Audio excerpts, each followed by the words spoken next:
If you're a man of culture like me, you've probably seen the dramatic headlines about Kamala's proposed tax policy. Current VP and hopeful P, Kamala Harris, has proposed a tax on unrealized capital gains for the wealthiest Americans, and people are furious. Because you know what they say, don't mess with taxes. Or is it Texas? I always get them mixed up. They both claim to be the heartbeat of America. America runs on Texas. Don't you dare take the name of Texas in vain! Anywho, this would be a major change to the American tax system and could completely change investing in the economy as we know it. In today's video, we'll break down how this proposed wealth tax would work and how it could affect you even if you're not part of the uber rich. But before we jump in, hit those like and subscribe buttons and share this video with Bill Gates because he is not gonna like it. Now, if you know anything about this election season, it's been a weird one. Things are moving very fast. So this episode comes with one huge tiny caveat. By the time you watch this, the details of the candidates' tax proposals may have changed. And hopefully they will, because I don't like them. But don't at me if everything's changed 2 hours after we post this video. With that being said, in order to make sense of this proposed tax, we first need to understand what the heck capital gains is. And no, not talking about Chip's autobiography, although not a bad read. Capital gains are profits from investments like stock or real estate that go up in value after you buy them. And those gains can either be realized or unrealized. Once you sell an investment for a profit, then you actually have the money. That's realized capital gains. But before you sell it, and it's just theoretical profit you could have, it is unrealized. And under current tax law, you only pay taxes on the profits you make from an investment after you sell it. In other words, you can only be taxed on money you actually made. Makes sense. Logical decision, logically arrived at. As long as you hang on to your investment and don't sell, any unrealized capital gains remain out of Uncle Sam's pilfering little patriotic fingers. Here's an example. Let's say you buy a stock today that's worth $1. A year later, you look at your account, it's now worth $11. So now you have $10 in unrealized capital gains. But if you decide to sell that stock for $11, now you have $10 worth of realized capital gains, and you would have to pay taxes on that $10 in profit. That makes sense. So why would anybody want to change that and tax unrealized capital gains? I don't know. Well, here's why. A lot of billionaires like Bezos, Zuckerberg, Elon, and Gates, they grow their wealth primarily through their huge investment portfolios, which are not taxed until the gains are realized once they sell. Meanwhile, most of us normies out there, we grow our wealth mainly through our salaries and our wages, which are subject to federal income taxes and in some cases state income tax as well. So basically, the current tax code allows some of the wealthiest Americans to pay lower tax rates on their income than a lot of middle-class households pay. So Biden, the current P, hopeful retiree, proposed a 25% minimum tax on the unrealized gains of people who own $100 million or more in assets. And now, Kamala has adopted this as part of her campaign. So what this is an attempt to increase tax revenue and make taxes more fair by taxing the richest of the rich. How much revenue exactly? Well, it's projected to raise as much as $503 billion over 10 years, which, by the way, just a drop in the deficit bucket, considering America is in $35 trillion of debt. So like 1%. And I get it. I don't want Zuck to be paying a lower tax rate than me. If anything, he should pay more because he's a shape-shifting lizard. That's the nicest thing I can say about him. I don't have a lot of good things to say about lizards. Offense taken! Offense taken. But I won't bury the lead here. This is a terrible solution, and this has nothing to do with politics. Let me explain. According to an estimate by a wealth advisory firm, this tax would apply to only 9,850 people in the entire country. But when you play out what might happen if this tax were to become a reality, you start to see how it could affect more than just the uber wealthy, including you and me. Here's how it could negatively impact your finances. Number one, there is the possibility that this could change over time, and the tax would eventually apply to more people, or even everyone in America. Don't believe me? Well, this is basically what happened with the income tax back in the day. Back in 1894, it applied to less than 1% of American households. And look at us now. Most of us are paying income tax. That's a bummer.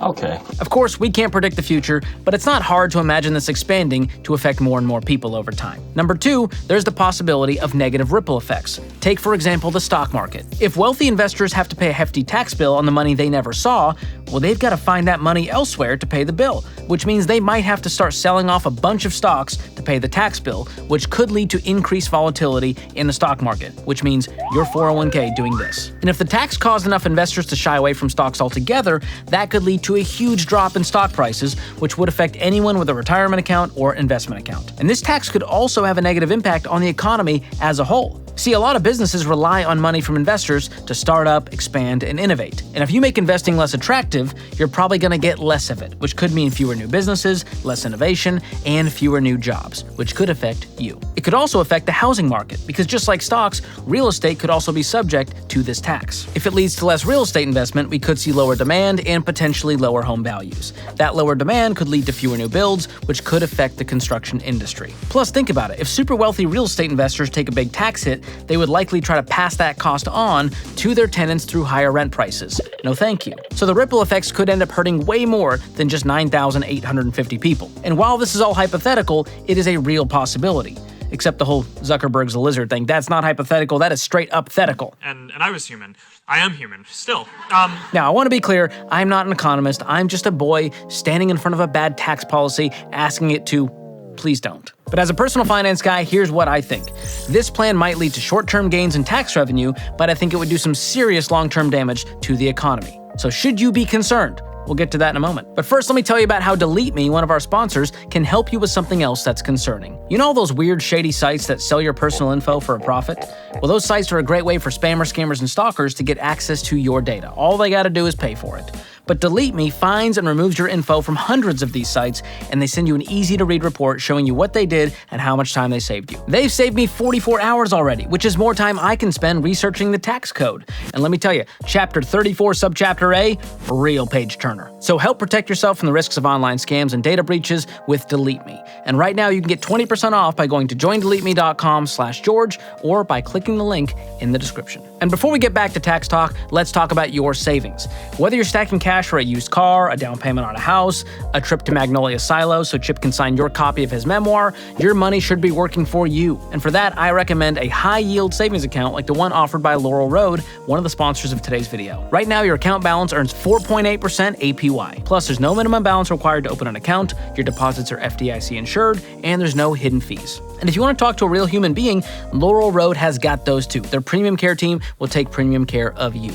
Learn more by going to laurelroad.com/George or click the link in the description. Okay, back to the tax. Whatever the intentions are behind it, I think it would be a terrible idea for the economy and the country as a whole. So should you be concerned? Probably not. Because no matter who the president is, this tax is not likely to happen. Let me tell you why. Number one, an unrealized capital gains tax would be a nightmare to enforce. Think about it.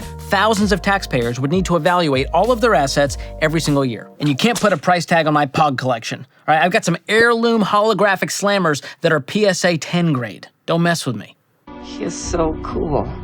And how in the world would the understaffed IRS be able to audit all of those filings? And what happens if you pay taxes on your assets and then those same assets lose value the next year? Do you get a refund from the government? How's that gonna work? There's just too many issues to solve for this to ever practically work. Number two, it's not likely to have enough support in Congress. This isn't the first time we've seen some kind of wealth tax proposed, and they hit a brick wall every single time. And I don't think this one's gonna be any different. And number three, and most important, it might be unconstitutional, which is kind of a deal breaker if you're a law-abiding president, which I know is asking a lot these days. Oh no, he didn't. You see, the Constitution makes it extremely tough for the government to impose what's known as a direct tax. And a tax on unrealized capital gains could be considered a direct tax because it's a tax on the personal property of a select group of people. So even if Congress did pass this, you'd probably see lawsuits pop up faster than Zuckerberg's tail grows back when a kid snaps it off. And they're always snapping it off. I don't know why it got weird. Why is it a kid snapping it off? And I'm not the only one who thinks this is a terrible idea. According to a 2021 study, the vast majority of Americans, about 75%, prefer for stock gains to be taxed when the stock is sold, not when the gains are unrealized. The other 25%, I'm not sure they understand how money works. Their cornbread ain't done in the middle, as we say in the South. So don't get your taxes in a wad over this, because it's probably not happening. Stop trying to make unrealized gains tax happen. A big reason it's been all over social media is because it's election season, and people on both sides of the aisle want to make their candidate look good and the other candidate look bad. That's how it works. But please, don't get caught up in all the hypothetical fear-mongering. If you do the right things with your money, you can build wealth no matter who's president or what tax bracket you're in. Just follow the Ramsey baby steps that I talk about on this channel, because it is a proven plan that has worked for millions of people, including me. And if you're an overachiever like me, be sure to watch this video next to see how I built a $1 million net worth by the age of 32. And believe it or not, wasn't my impressive pod collection. Thanks for watching. We'll see you next time.